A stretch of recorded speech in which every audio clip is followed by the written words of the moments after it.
Good evening. You are watching AWANI Tonight with me, Soraya Mia. Government allocates R500 million ringgit for SMEs and destigmatize mental health conversations in suicide prevention. That's coming up.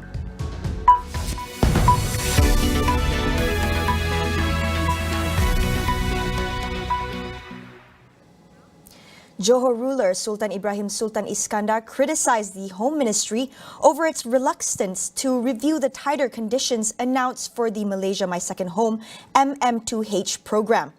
Taking the matter to Facebook, Sultan Ibrahim said he will raise it with Prime Minister Datuk Seri Ismail Sabri Yaakob. He called the decision mind-boggling and outrageous, considering the program had brought huge economic benefits to Malaysia, and that the tighter conditions will lead to an enormous loss of revenue for Johor, since the state is a popular MM2H destination. He added that the Home Ministry should only revoke the visas of errand participants instead of enforcing a blanket ruling if the nation's security was really its main concern.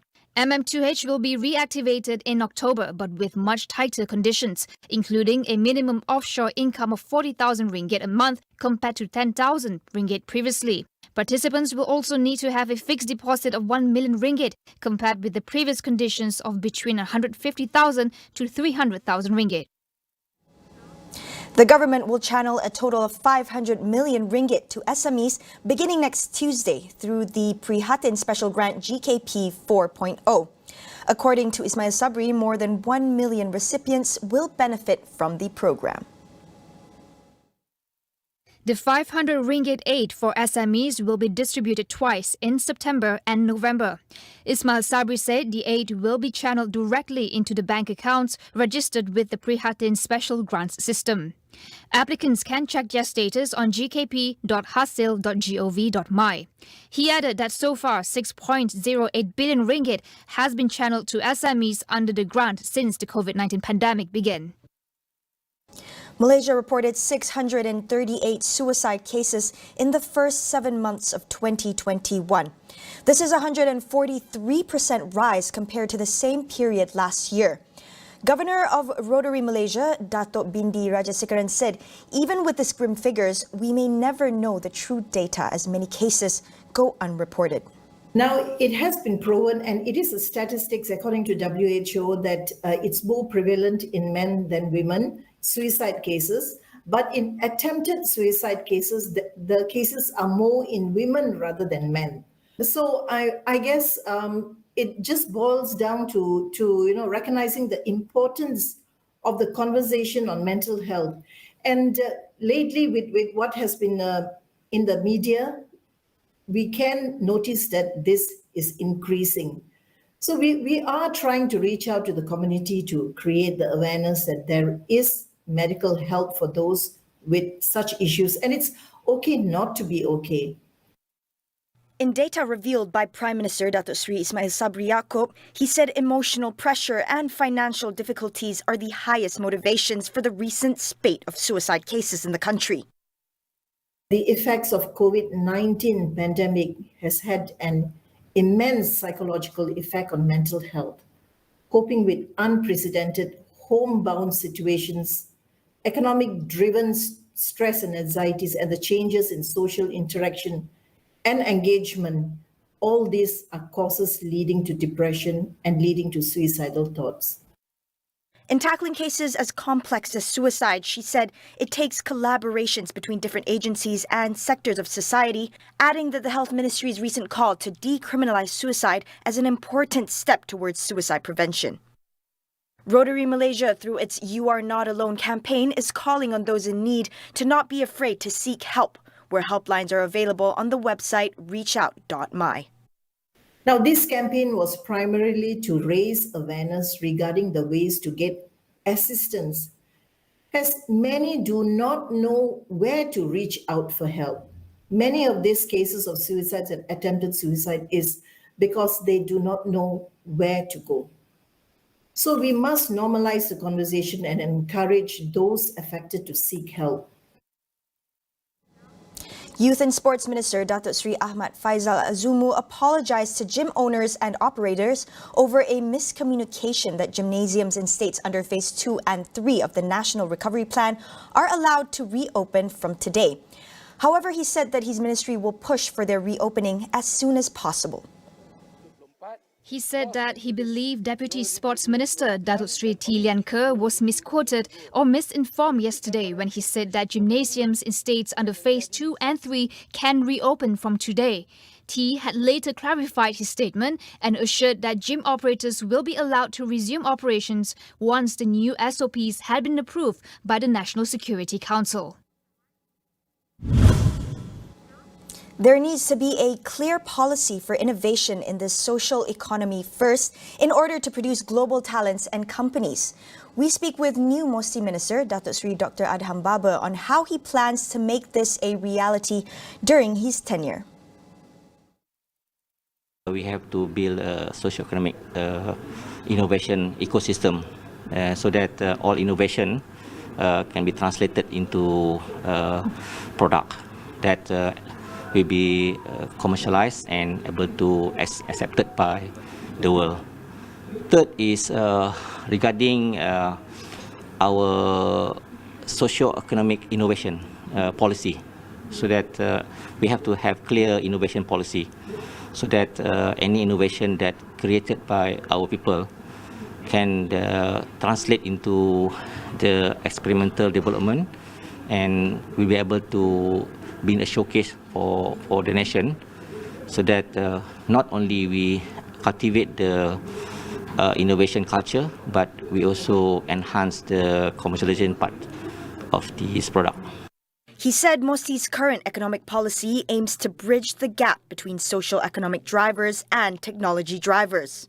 We'll be able to see incoming innovation and product development. So with that, there will be those who want to start or getting their seed fund to start whatever innovation and commercialization development.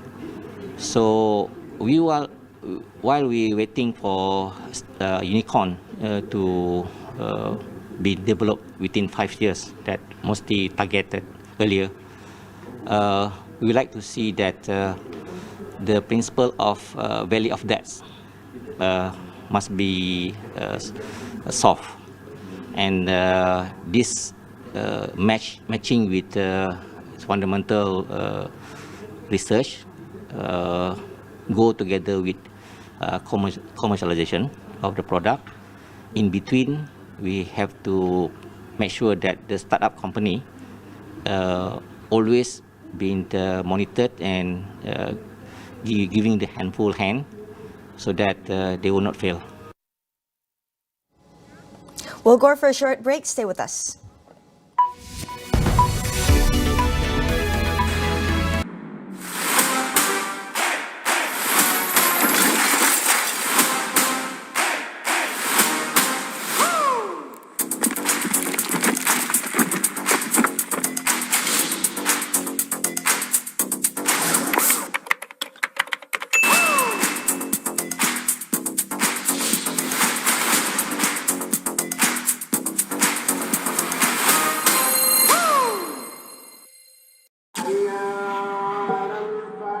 Amanah di tangan kita.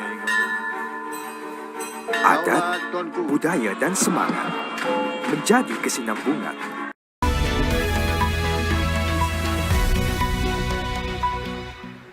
Welcome back.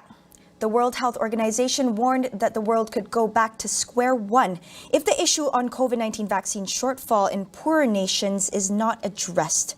The warning came as Africa faces a shortfall of 470 million doses of vaccines this year, raising the risk of new and deadly variants.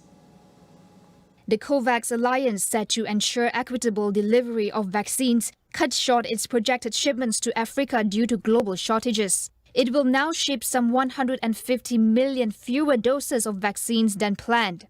WHO Africa said the staggering inequity and severe lack in shipments threatens to turn areas in Africa into breeding grounds for vaccine-resistant variants. The organization projected only 17% of the continent's population will be vaccinated by year-end, compared to the initial 40% target. Meanwhile, Singapore Prime Minister Lee Hsien Loong received a COVID-19 vaccine booster shot almost 8 months after completing his second dose. The 69-year-old urged other elderly people to come forward to get a shot amid a rise in infections in the country. Singapore has started giving boosters to the elderly and immunocompromised groups this week. Earlier this month, Singapore's Expert Committee on COVID-19 Vaccination recommended that people aged 60 and above should receive a booster dose of an mRNA vaccine about 6 to 9 months after completing 2 doses.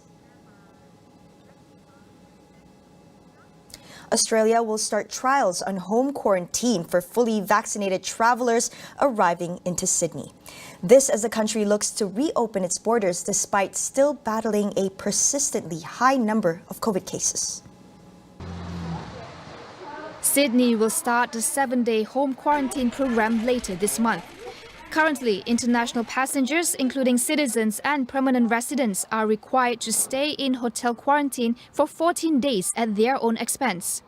Prime Minister Scott Morrison said the trial could set the standard for the way Australians live with COVID-19. New South Wales has reached 50% double-dose vaccination rate for people over 16 years of age.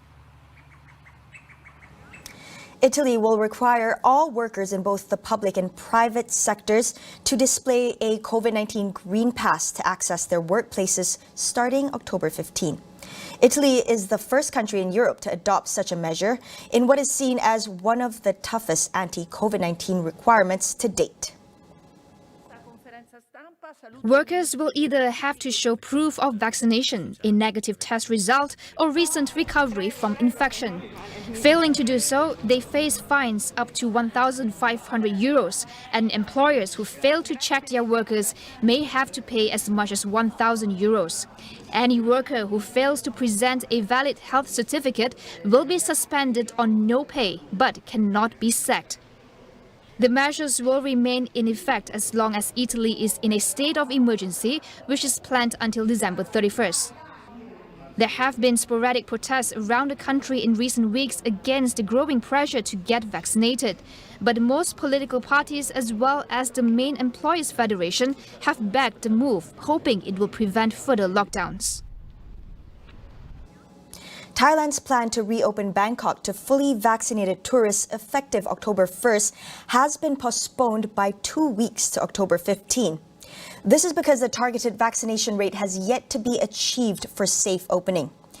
To date, only about 37% of Bangkok's population have completed 2 doses, falling short of the 70% target. After the success in tourism sandbox programs in Phuket and Koh Samui, Thailand is pushing to reopen more of its popular tourist destinations starting October to revive its tourism industry. Over 3,000 Malayan tigers roamed rainforests in the 1950s, and now fewer than 200. Tonight we speak to our guests about protecting the dwindling Malayan tiger population. Coming up on Consider This. That is all we have for you on AWANI tonight. Get the latest news updates on COVID-19 and COVID-19 vaccines on astroawani.com and Astro Awani app. I'm Saraya Mia. We'll see you again.